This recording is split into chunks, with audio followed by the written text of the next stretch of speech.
I'm Rob, the curator of Ward 7. I'm really excited today to be talking with Cathrine Sauerberg and Thomas Foldberg about their nomination for the Ugly Stepsister. First of all, congratulations to both of you on your nomination.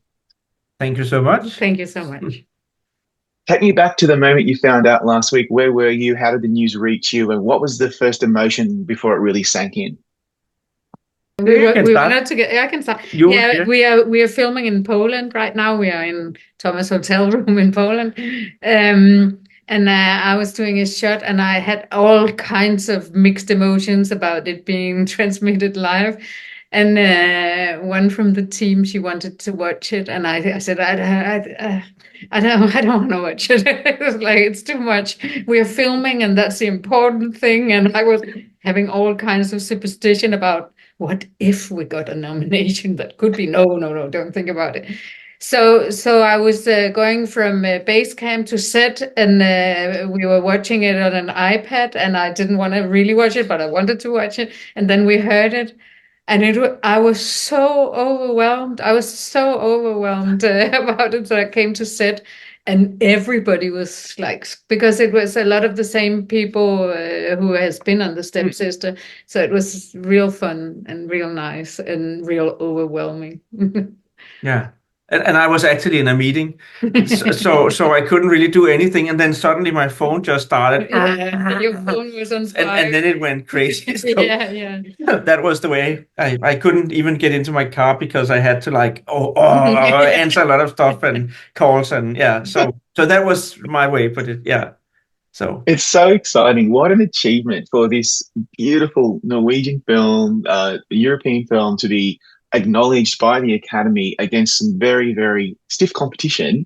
So let's Yes. talk about why the Academy so rightly responded to both of your amazing work. When you first read Emily's script, what immediately told you that makeup, hair, and prosthetics would be central to the storytelling and not just surface design?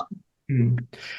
I think I was the first one contacted on the film, almost. So from that fact, I knew that okay, this is really important because that it was the thing that I heard from the producer comment said this film, the key element is a lot of stuff from your department. So I mean that kind of statement made me think that okay, this is definitely something special. And I read it, and then it was pretty obvious that okay, this film has something from end to end for me to do actually. So it was very interesting reading it, and I felt like it is really a dream project. And if that becomes true, then it would be amazing to do. So that was my Yeah. beginning.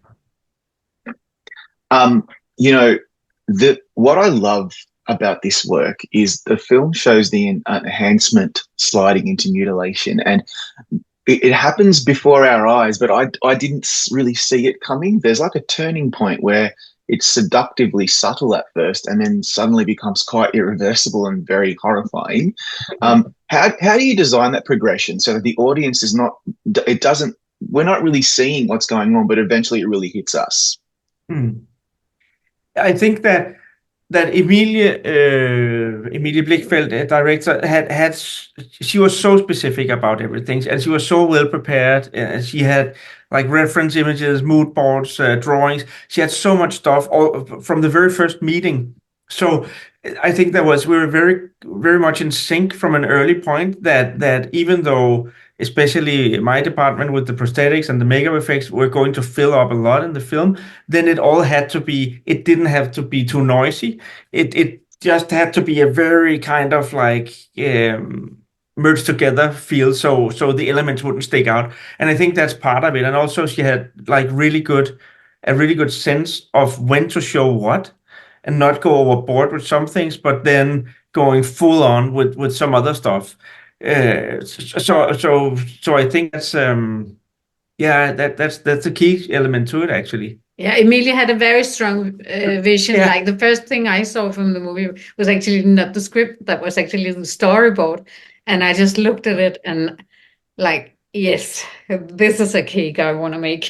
Yeah, I want to be a part of this, and I know exactly what to do. And that was really that was like we're doing two different things. I'm doing hair and makeup in the more regular way, and Thomas is doing all the effects, and like to tie this whole thing together with Elvira and the way she goes from one thing to another was part like Emilie being so well prepared, part me and Thomas working a lot together on a lot of character work we did together, and amazing actors, and then a percentage of the movie's magic. Yeah. Yeah, I want to drill down because there is a through line that runs from classic fairy tale like cinema to Cronenberg style horror, and so much of your work like really has to hold up to unforgiving close-ups. There's a lot of that, from threading false eyelashes into eyelids, which by the way, which was very hard to watch, chipped teeth, bloodied faces, balding, and then the tapeworm being vomited out. How do you create effects that feel brutally physical, but still emotionally expressive, not just shocking, not just sensational? It's a really good question, actually, because I think most of it is actually rooted in Emily's choice of editing, because everything is kind of very slow edited. I think that's one thing. And then she also had this, she was very particular on all the gore effects, that they had to be, they could look fake, but in a good way. So she was very much into that, and it was so difficult to me at first to grasp what she actually meant by it. But when I see the film and when I saw the first edit, it was actually first there when I really felt, oh yes, now I actually get what it is. And I think that kind of doing it that way, it kind of emphasizes it makes it really, as a watcher, as a seer, then you really feel like somebody's taking your hand and telling you a good story, because you have that. Yes, it's not reality, we can see that, but it's really gross still. So actually I think that distance also makes it kind of like even more present to the character and to the audience and everything. Maybe it's just my clumsy description, but it's something with that. But No, also you don't have to think very deep before you see, oh, these things are actually happening. This is actually real. People are like, if you put a camera in a plastic surgeon's office for a full day, you would watch a much, much worse horror movie than what we did.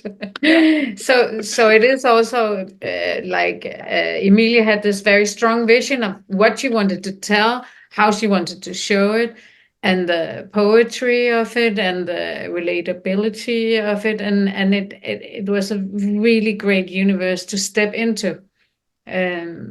And she was very specific about everything, that it wasn't like you didn't have artistic freedom or anything, but it was very clear what the universe was going to be, and also with the effects, like you said, that it had to look like marzipan toes, that it was like because that somehow makes it very strong, because then it leaves things to imagination and reality. that's right, which makes it even more horrifying. Yeah, it does, yeah.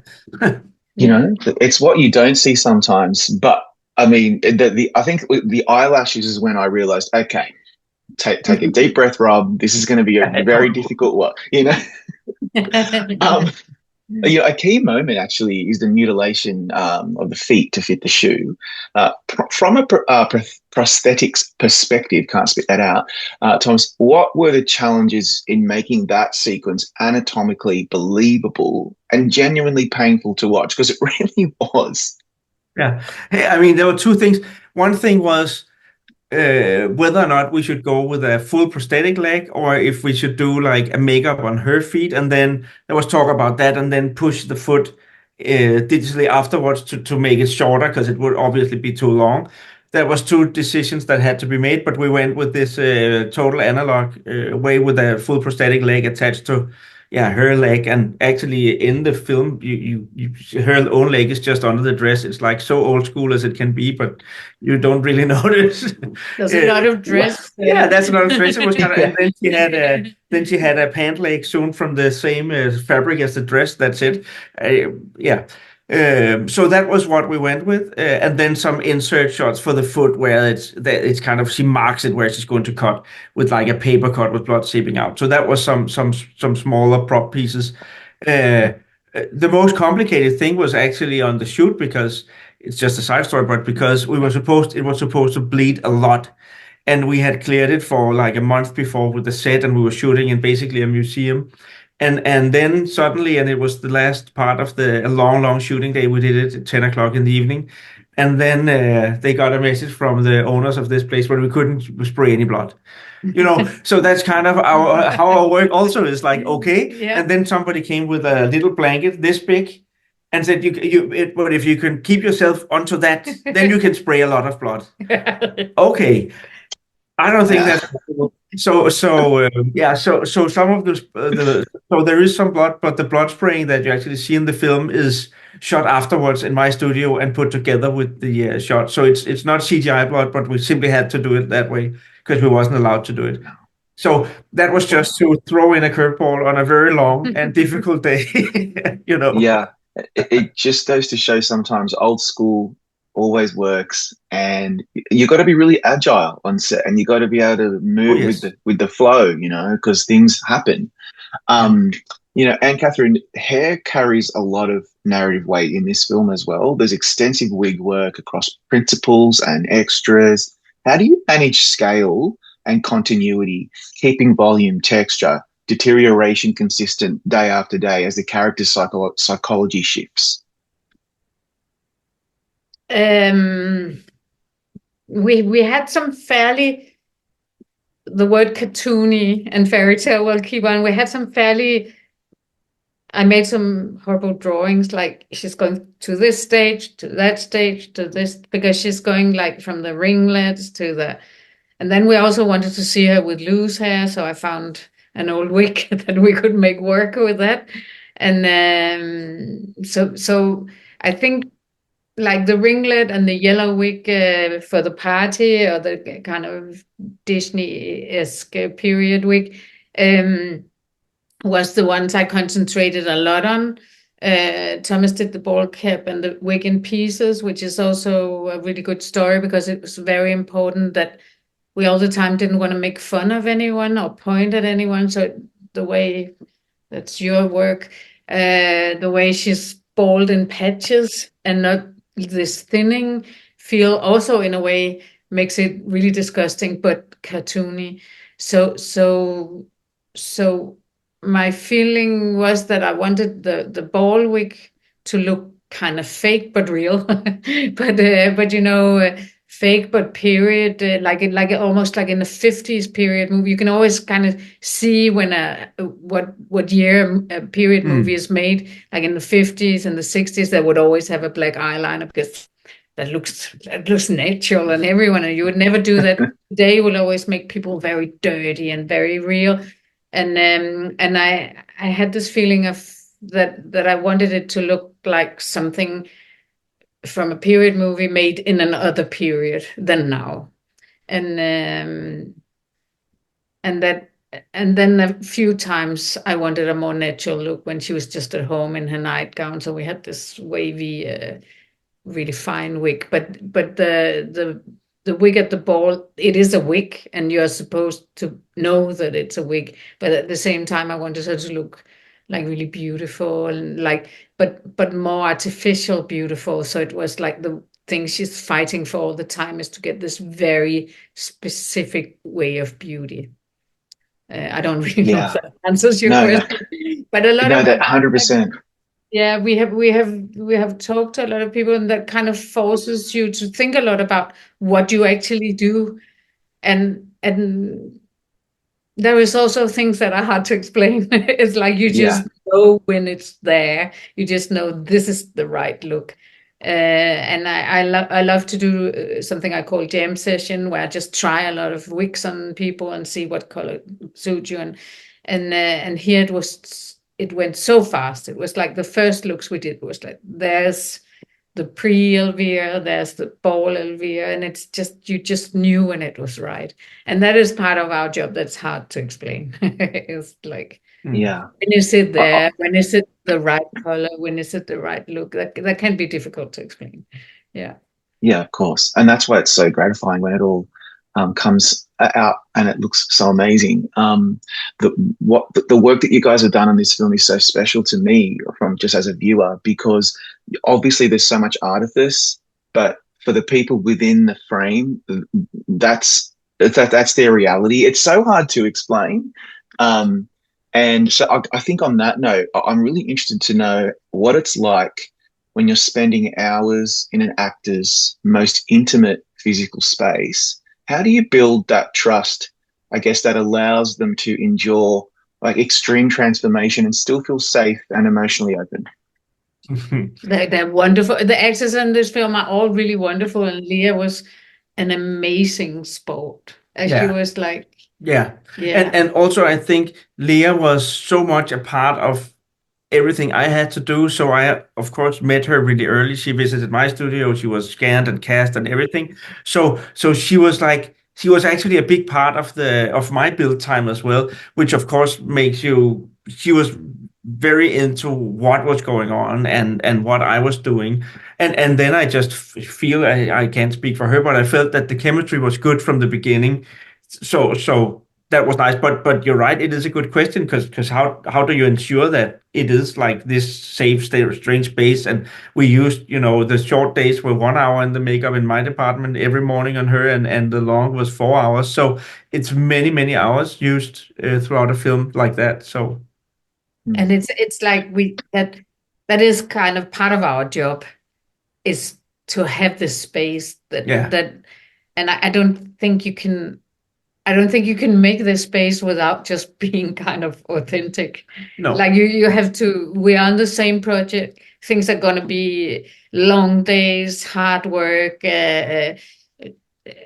are, to get the feeling that we are sailing on the same ship is like super important. And I think when you're on a really good project like this that has such a strong will and such a strong look, and have wonderful actors that are willing to lean into just the whole project, like we were, like everybody gives up something to just become part of this huge thing, and that actually goes for every movie, but sometimes it just sails in a good direction, and this was really like from the first time I saw this mood board, it was just amazing. It was just like, and also because it's a story everybody knows. The Cinderella story is like, we all carry versions of it, and it was so nice, Emilia's little twist, to see.